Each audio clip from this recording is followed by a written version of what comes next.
Dear students, welcome to my YouTube channel rainbow social study. Rainbow social study में आपका स्वागत है। मैं अमरिंद्र कुमार सिंह आज 10वीं क्लास के भूगोल के 10 लघुत्तरीय प्रश्नों का उत्तर बताऊंगा जो 10वीं बोर्ड परीक्षा 2021 में आ सकते हैं। यदि वीडियो पसंद आए तो वीडियो को लाइक करें। यदि इस चैनल पर नए हैं तो चैनल को सब्सक्राइब करें। आइए वीडियो को शुरू करते हैं।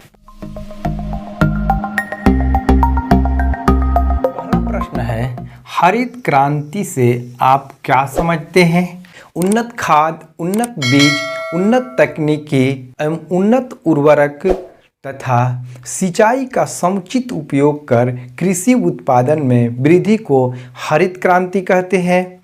और हरित क्रांति की शुरुआत भारत में 1966-67 में हुई थी। भारत में हरित क्रांति का जनक डॉक्टर एम.एस. स्वामीनाथन को कहा जाता है तथा विश्व में हरित क्रांति का जनक नॉर्मन अर्नेस्ट बोरलॉन्ग को कहा जाता है तथा हरित क्रांति शब्द का सर्वप्रथम प्रयोग विलियम गैंड ने किया था। दूसरा प्रश्न है, बहुउद्देशीय परियोजना से आप क्या समझते हैं? एक साथ कई उद्देश्यों को प्राप्त करने के लिए बनाई गई योजना को बहुउद्देशीय परियोजना कहते हैं, जैसे बाढ़ नियंत्रण, विद्युत उत्पादन, सिंचाई, परिवहन, उद्योगों के लिए जल की आपूर्ति, मत्स्य पालन, पर्यटन इत्यादि उद्देश्यों की एक साथ पूर्ति होती है। और इन्हीं विशेषताओं को देखते हुए पंडित जवाहरलाल नेहरू ने इसे आधुनिक भारत का मंदिर कहा था। तीसरा प्रश्न है, चिपको आंदोलन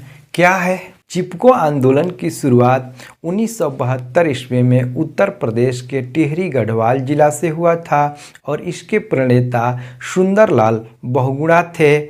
और पेड़ों को बचाने के लिए स्थानीय जनता पेड़ों से चिपक जाती थी और ठेकेदारों को काटने नहीं देती थी और इसीलिए इसका नाम चिपको आंदोलन पड़ा। और चिपको आंदोलन की महिला सूत्रधार गौरी देवी थी। चौथा प्रश्न है, विनिर्माण से आप क्या समझते हैं? प्राथमिक क्षेत्र से कच्चा माल प्राप्त कर विभिन्न प्रकार के जीवन उपयोगी वस्तुओं के निर्माण को विनिर्माण कहते हैं। और विनिर्माण को द्वितीयक क्षेत्र के अंतर्गत रखा जाता है, जैसे लोहा इस्पात उद्योग, चीनी उद्योग, सूती वस्त्र उद्योग इत्यादि विनिर्माण के अंतर्गत आते हैं।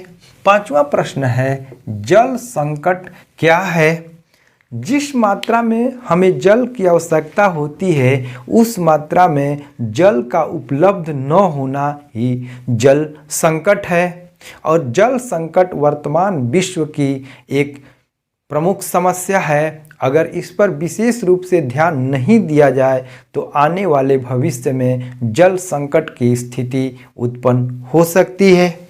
छठवां प्रश्न है, खनिजों की मुख्य विशेषता क्या है? खनिजों की प्रमुख विशेषता निम्नलिखित है। पहला है, खनिजों का वितरण असमान होता है। दूसरा है, अधिक गुण वाले खनिज कम मात्रा में तथा कम गुण वाले खनिज अधिक मात्रा में पाए जाते हैं, जैसे हीरा और सोना कम मात्रा में पाया जाता है जबकि लोहा और कोयला अधिक मात्रा में पाए जाते हैं। तीसरा है, खनिज समाप्त संसाधन है। सातवां प्रश्न है, काली मृदा की प्रमुख विशेषता क्या है? काली मृदा की सबसे प्रमुख विशेषता है कि इसकी जल ग्रहण क्षमता सबसे अधिक होती है। यह भींजने के बाद चिपचिपी हो जाती है तथा सूखने के बाद इसमें दरार पड़ जाता है। आठवां प्रश्न है, जलोढ़ मृदा के विस्तार वाले राज्यों के नाम बताएं। इस मृदा में कौन कौन सी फसलें लगाई जा सकती है? जलोढ़ मृदा के विस्तार वाले प्रमुख राज्यों में पंजाब, हरियाणा, उत्तर प्रदेश, बिहार, पश्चिम बंगाल, असम है। इस मृदा में गेहूं, चावल, मक्का, गन्ना की प्रमुख कृषि की जाती है। नौवां प्रश्न है, कोयला के विभिन्न प्रकारों के नाम लिखें। कोयला 4 प्रकार का होता है। एंथ्रासाइट सबसे उत्तम किस्म का कोयला होता है।